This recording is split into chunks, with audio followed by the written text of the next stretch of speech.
السلام علیکم میرے پیارے ویورز، امید کرتا ہوں کہ آپ سب ٹھیک ہوں گے۔ اور آج کی میری سٹوری ہے لیبا کی کہانی۔ یہ سٹوری بہت ہی زبردست ہونے والی ہے۔ اگر آپ میری ویڈیو دیکھ رہے ہیں تو آپ کی محبت کا شکریہ۔ پلیز میری ویڈیو کو مکمل دیکھیں، میرے چینل کو سبسکرائب، میری ویڈیو کو لائک لازمی کر دیجیے گا۔ آئیے چلتے ہیں سٹوری کی طرف۔ کتنے حسین تھے وہ دن، ہر غم و فکر سے بے نیاز۔ ہم بچپن کے معصوم زمانے میں مگن رہا کرتے تھے۔ وہ دن مجھے بہت یاد آتے ہیں جب ہم 3 سہیلیاں ساتھ سکول جایا کرتی تھیں۔ راستے میں باتیں کرتی جاتی، پھول سونگتی اور بیر چنتی، ایک دوسرے سے چہیلے کرتی۔ راستہ ختم ہو جاتا اور پتہ بھی نہ چلتا کہ سکول کا گیٹ آ جاتا۔ ان دنوں ہم ڈیرہ غازی خان میں رہا کرتے تھے۔ میں اور طاہرہ ایک ہی محلے میں رہتی تھیں، جبکہ لیبا کا گھر ہمارے ساتھ والے بلاک میں تھا۔ اسے پڑھنے کا بہت شوق تھا۔ صبح منہ اندھیرے اٹھ جاتی، اپنی دادی کے ساتھ نماز پڑھتی اور پھر ناشتہ کر کے سکول کے لیے تیار ہو جاتی۔ ابھی میں ناشتہ کر رہی ہوتی کہ وہ آ جاتی۔ لیبا کی دادی کا تعلق زمیندار گھرانے سے تھا، لیکن شو مائی قسمت کے ان کے بڑے بیٹے نے باپ کے مرتے ہی زمین اور جائیداد فروخت کرنا شروع کر دی۔ ان دنوں لیبا کے والد اور کم عمر تھے اور وہ بڑے بھائی کے تسلط میں تھے۔ تایا سے ڈرتے تھے اور کچھ نہ بول سکتے تھے۔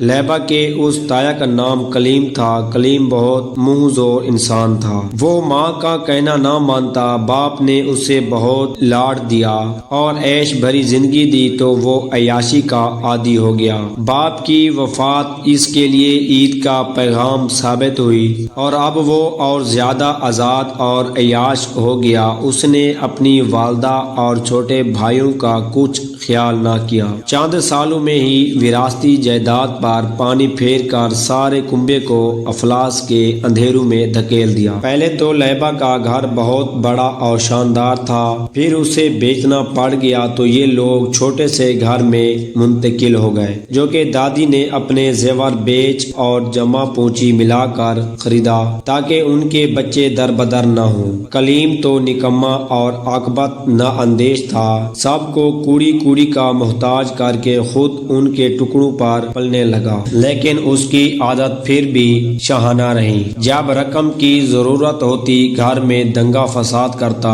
اور چھوٹے بہن بھائیوں کو مارتا پیٹتا، یوں ماں سے قسم کھسوٹ لیتا۔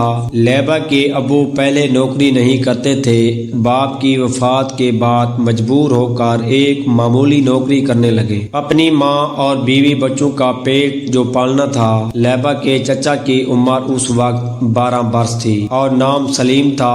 وہ 8ویں کا طالب علم تھا۔ میری سہیلی کے ابو چاہتے تھے کہ کسی طرح میرا یہ چھوٹا بھائی پڑھ لکھ جائے تاکہ یہی آئندہ ہمارے کنبے کا سہارا بنے، ہمارے خاندان کی ساکھ سنبھال لے۔ لیبا کے ابو نوکری کرتے رہے جس سے گھر کا گزارا ہوتا رہا۔ کلیم جوا کھیلنے لگا، پھر وہ نشے میں پڑ گیا۔ ایک روز جوئے کے اڈے پر جھگڑا کرتے ہوئے اس کے ہاتھ سے ایک جواری زندگی کی بازی ہار گیا۔ پولیس کلیم کو پکڑ کر لے گئی۔ اولاد جتنی بری ہو، چاہے قاتل خونی کیوں نہ ہو، ماں کے دل سے اولاد کی محبت کم نہیں ہوتی۔ لیبا کی دادی کلیم کے لیے گئی، تڑپنے لگی۔ یہ اس کا بڑا بیٹا تھا، اس کے باوجود بری روش کے وہ اس سے پیارا تھا۔ لیبا کے والد کو مجبور کیا کہ یہ مکان فروخت کر کے کلیم کے لیے وکیل کرو اور اسے پھانسی لگنے سے بچا لو۔ ہم کرائے کے مکان میں رہ لیں گے اور اللہ نے چاہا تو پھر مکان بنا لیں گے، مگر میرا بیٹا واپس نہ آئے گا۔ ماں کے مجبور کرنے پر سلیم انکل کو مکان فروخت کرنا پڑا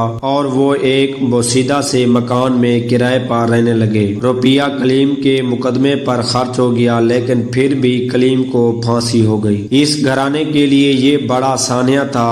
سب محلے والے افسوس کے لیے لیبا کی دادی کے پاس گئے، میری والدہ بھی گئی۔ گئیں، ہر کسی کو دکھ ہوا۔ یہ بوڑھی عورت اپنے بیٹے کے ہاتھوں زندہ درگور ہو کر بھی اس کی موت سے کس قدر نڈھال ہے۔ ان دنوں لیبا چوتھی کلاس میں میرے ساتھ پڑھتی تھی۔